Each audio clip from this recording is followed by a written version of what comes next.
جوان کامینگز جه تکساس میوان امنه سلاوریز بورته بریز کامینگز نها گلک شروع کار دیویژن وکشین امریکا جه سوریه دکاره باندورک نیینی لسوریه بطایبتی و بگشتی بو نافچه جی بکن تو چواد نرقینه. من پێم وایە کە دۆخەکە زۆر ئاڵۆزە، دۆخەکە زۆر قورسە، تۆ پێشبینی ئەوە بکەی چی ڕوودەدات؟ من پێم وایە کە یەکێک لە هۆکارەکانی کە ئەمریکا دەیەوێت بکشێتەوە ئاخۆت بڕیاری جوڵانی هێزەکانی بدات دەرەوەی سووریا، هۆکارەکەی ئەوەیە کە ئەمریکا دەیانەوێت باڵۆزخانەکەیان لە دیمەشق بکەنەوە، چونکە قورسە تۆ بتەوێت باڵۆزخانە لە دیمەشق بکەیتەوە لە کاتێکدا هێزی سەربازیت لە سووریا جێگیر بێت و وای نیشان بدەیت دۆخەکە ئاڵۆز و دۆخەکە ناسەقامگیریە. ئەمە هۆکارێکە بەلای منەوە کە خەڵک زۆر سەرنجی نەداوە. پێم وانە ئەوە پەیوەندی بە شارەکانی باکووری سووریا هەبێت. لەگەڵ ئەوەشدا من ئەم خاڵم باس کردووە ماوەکانی پێشوو، زۆر گرنگە کە کوردەکان لە سووریا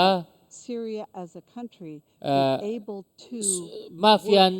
دابین بکرێت، هەروەها کوردەکان لەگەڵ حکوومەتی سووریا پێکەوە کار بکەن، سیستەمێکیانە بێت لەگەڵ دامەزراوەکانی سووریا کورد پەیوەندیان هەبێت و حکوومەتێکی نیشتیمانیانە بێت، هەروەها کورد لە سووریا بتوانن دەسەڵاتێکیان هەبێت بۆ ئەوەی کە خۆیان سەقامگیری خۆیان بپارێزن. من کاتێک سەردانی ئەو شارانم کرد لە باکووری سووریا، کاتێک هەسەدەی لێبوو، من مەزلوم عەبدین بە چاوی خۆم بینی، جەنەرال نەورۆزم بینی، ئێمە سەردانی شوێنە جیاوازەکانمان کرد. یەکێک لە نیگەرانیەکان ئەوە بوو کە چی ڕوودەدات لە دەرەوەی سنوورەکان، ئەو کاتە باسمان لەوە دەکرد. ئێستا ئەمە هێڵی جیاواز یاخود هێڵی جیاکەرەوە کە ئەمە وشەیەکی زۆر هەستیارە لەگەڵ حکوومەتی نیشتیمانی، دەبێتە هۆکاری ئەوەی کە حکوومەتی ناوچەی یاخود حکوومەتی دیمەشق ببێتە هۆکاری بۆ ئەوەی حکوومەتی دیمەشق هۆکارێک بۆ ئەوی دەسوەردانەکانی تورکیا ڕابگیرێت، یاخود هەبوونی ئەو سنوورە یاخود هەبوونی سنووری جیاکەرەوە وا لە حکوومەتی دیمەشق کات کە ناوچەکانی باکوور بپارێزێت. پێم وایە کە کردنەوەی باڵۆزخانی ئەمریکاش دیمەشق دیسان گرنگە، هەنگاوێکی گرنگە. ملی ئەمریکا جه عراق جی ڤەدێکیشە گەلو ئەڤیەک یانی ڤەکشینا جه سووریە ڤەکشینا جه عراقی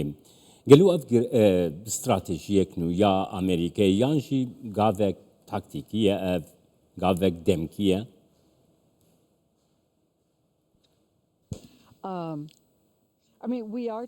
ئێمە باسی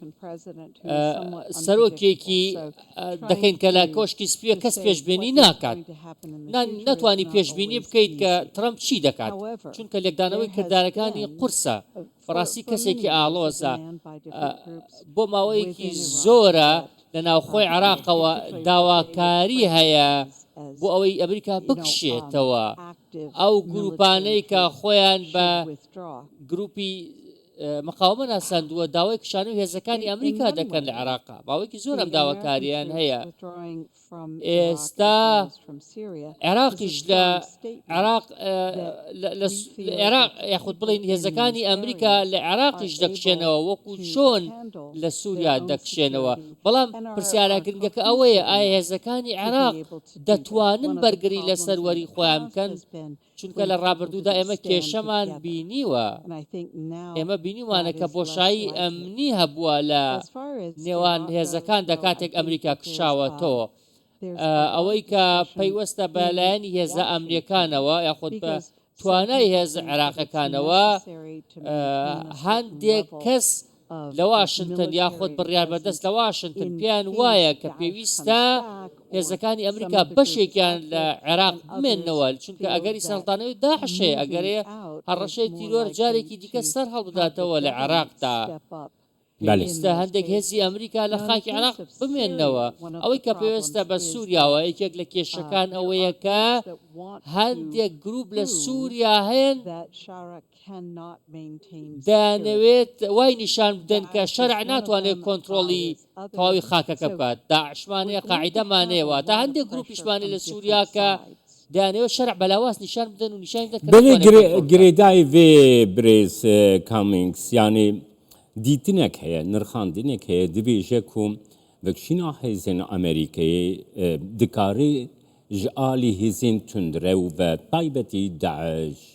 yani Sûdê werbigirin ji vê valayê tu çawa dibîne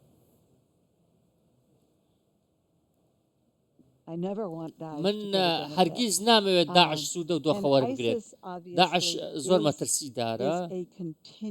داعش هەڕەشەیەکی بەردەوامە بەڵام لەگەڵ ئەوەشدا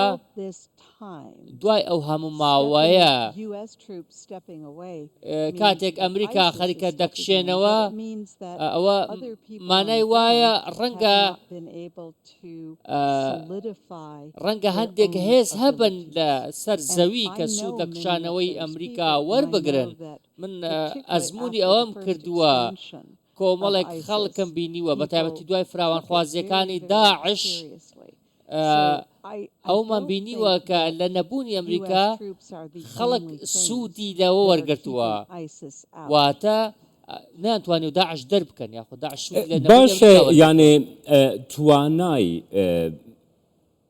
ئارتێشا سووریە هەیە و بکارە بە داعش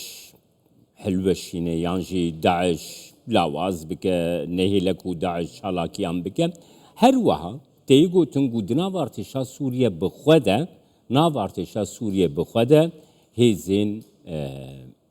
تundرە و هێزین ئەکسترەم هەنە برێز کۆمینگس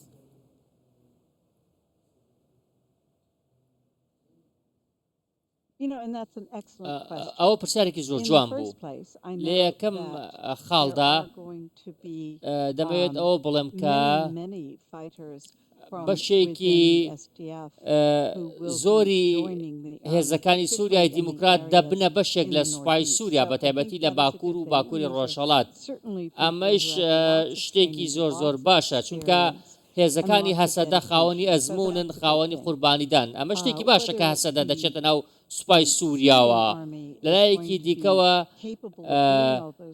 بەچوونی هەسەدە سوپای سووریا بەهێزتر دەبێت لە ڕوبەڕەبوونەوەی تیرۆر بۆ نمونە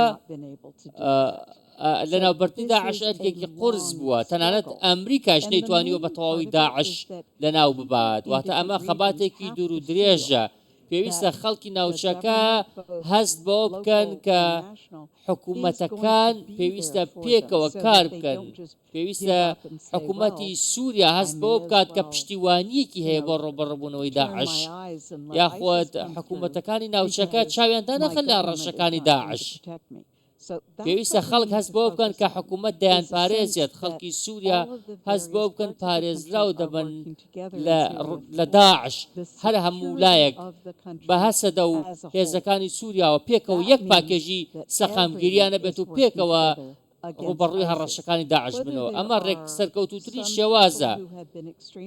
هەندێک کەس هەبوون ئێستا لە ناو سوپادان من پێم وایە کە تەنانەت خودی شەرعیش کاتێک لە جۆلانیەوە بوو بە شەرع سەرۆکی ئێستای سووریا تەنانەت خودی خۆشی باگراوندێکی توندی هەبوو هەروەها نەیویستووە کە داعش و قاعیدا بۆ ماوەیەکی زۆر بمێنەوە لە سووریا بۆ ئەویش گۆڕاوە ئێستا ئێمە دەبینین سەرۆکی سووریا زۆر بە توندی ڕوبەڕووی توندڕەوەکان دەبێتەوە من نازانم چی ڕوودەدات نازانم داهاتوو چی بۆ هەڵگرتوین چونکە دۆخەکە ئاڵۆز دەبێت بەڵام من پێم وایە کە پێم وانییە کە سوپای سووریا جۆرێک بە لە قاعیدا یاخۆ توندڕەوەیە سپاسیاتەکەم برێز جوان کۆمینگس ژێ تێکساس لەگەڵ Always my pleasure.